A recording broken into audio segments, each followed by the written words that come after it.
It is also his duty to ensure that his wife dresses appropriately and acceptably within the limits of the Sharia, and that she abstains from shameless clothing that is Islamically unacceptable. He must stop her from intermingling with non-mahram men. If this is allowed to happen, the home may plunge into disarray and will be broken after some time.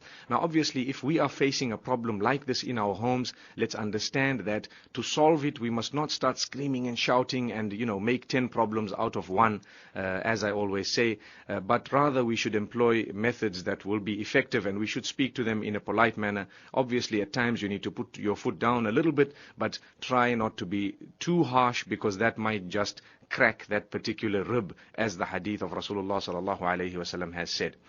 The next point is, if one's wife has developed an expensive taste for clothing, for jewelry, etc., and makes it a habit to have something for every single occasion, then the husband must work on this inclination and try to help her, try to keep her away from unnecessary spending and extravagance. Subhanallah, look at this. This is also the duty of the husband, to ensure that the wife doesn't have such an expensive taste and she doesn't become extravagant. The author continues to say, this can result in an element of pressure upon the matrimonial home at some time, which can develop into problems that can even cause the breakup of an otherwise happy home.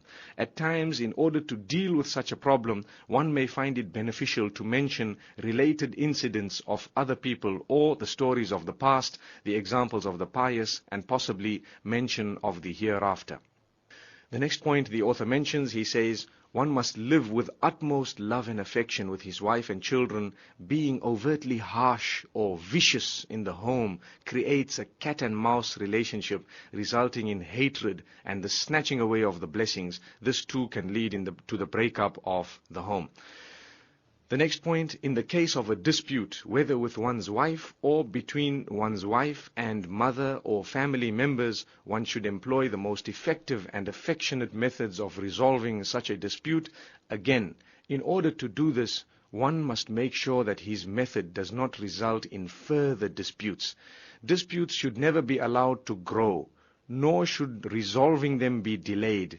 Unresolved family disputes can continue into the next generations. Subhanallah. Let's pause there for a moment. The author says, unresolved family disputes can continue into the next generations. Today you have a little problem. Tomorrow your children will have a problem with the children of your own brother.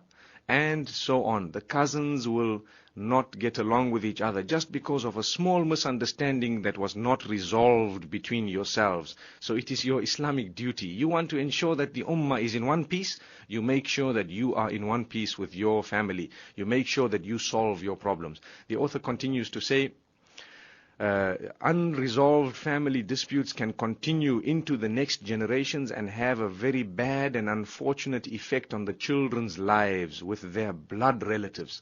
Solving family problems is regarded as a very great act of worship in Islam. I think we mentioned that yesterday. It is un-Islamic to spread the problems of the home to others. This is because such problems must be resolved and buried within the home.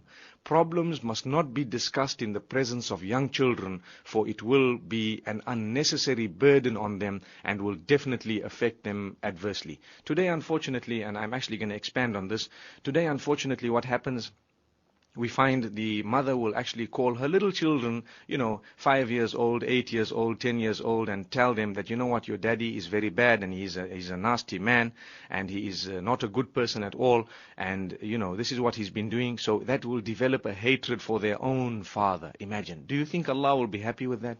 Do you think Allah is going to help you in your life? Do you think Allah subhanahu wa ta'ala is going to, shower His blessings upon you when you are doing this? And the same applies to the husband. The husband sometimes starts speaking to little children to say, what, your mother is like this and like that. They don't need to know all that. Yes, maybe the day they are married and they have their own lives and now you are old and you want to confide in them, you need a little bit of comfort from them. Maybe then you can raise a point or two. May Allah subhanahu wa ta'ala grant us the ability. Imagine, take a look at these points. Which religion would teach you all this? Have you ever thought of that? It is Islam, the gift of Islam, that has actually taught us all these issues. The author continues to say, it is incorrect to raise one's voice, shout or scream, scold or admonish one's wife in the presence of others, especially the children. Today, unfortunately, we go into the marketplace and we scream at our wives, at the top of our voices in front of everyone. Do you think for a moment, and this is the question I'm going to ask today, do you think Allah is happy at that? Allah is watching you, and do you think Allah likes that? Do you think you are going to earn the pleasure of Allah? May Allah subhanahu wa ta'ala protect us. The author continues to say, this will result in them disrespecting her. If you are going to shout your children, your wife in front of your children every day, and you are going to swear her, scream at her, obviously the children will do the same.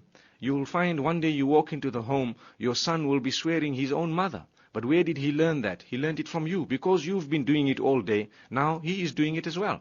So the book says, raising the errors of one's wife in the presence of other family members will make her suffer an inferiority complex, and all this can strain the marriage and lead to a possible and eventual breakup of the home. The next point, it is incorrect to praise other non-mahram women in the presence of one's wife, especially regarding their beauty. Subhanallah.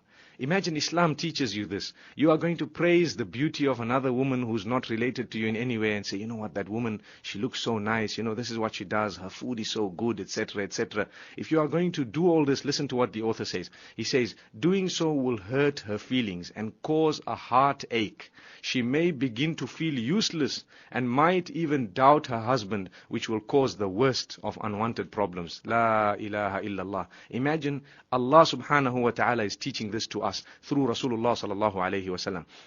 The next point, the husband must seek the treatment of his wife and children when they are sick. It is incorrect to intentionally disregard the sickness and turn a blind eye on the situation.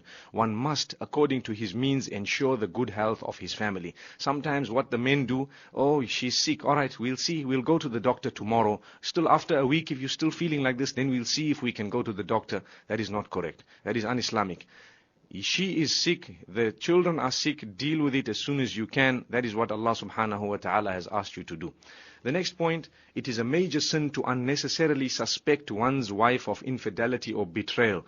Happy marriages are based on trusting one another, believing hearsay, anonymous callers or letters, and those who do not want to be named whilst making such grave accusations is totally rejected in Islam. This can only result in the unfortunate breakup of the home. Jealous elements can even be using this as a means of destruction. Allah Almighty forbid. The next point, it is incorrect to give preference to one's friends over his own wife and children, spending long hours on a daily basis with the former whilst forgetting the latter. Islam requires a husband to understand his duties and maintain a balanced approach in this regard. This does not mean that one's friends should be ignored totally, but one must consider the plight of his wife and children. Spending quality time with one's family will only enhance the marriage, whereas not spending time with them will most definitely strain not only the marriage, but the father-child relationship too. What an important point.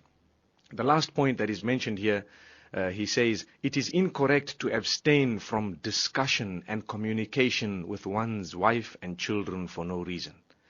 At times, and the author says, the author says, at times after a long day at work, the husband comes home and gets so engrossed in reading the paper, listening to the news, sitting with a friend, or spending hours on the internet that he does not realize that his family, who is in need of talking to him, is being totally ignored. If this persists, there will be a communication breakdown which will result in misunderstandings that can have a disastrous effect on the marriage. Subhanallah. Look at this.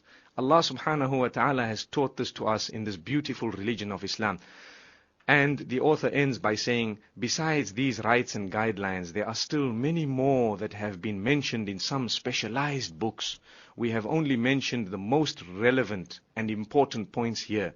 Refer to the detailed books for more. May Allah subhanahu wa ta'ala keep us happy in our homes. The points that have been mentioned today definitely are very important points. I'm sure we may have heard some of them in the past, some of them we may not have heard, but we ask Allah subhanahu wa ta'ala to grant us the ability to have gained something from what was said today. Inshallah, we will look at what the wife has to actually do regarding her husband and towards her husband and her own children. May Allah subhanahu wa ta'ala grant us success. Wa sallallahu wa sallama wa baraka ala nabiyyina Muhammad. Subhanallahi wa bihamdihi. Subhanakallahumma wa bihamdik. Nastaghfiruka wa natubu ilayk.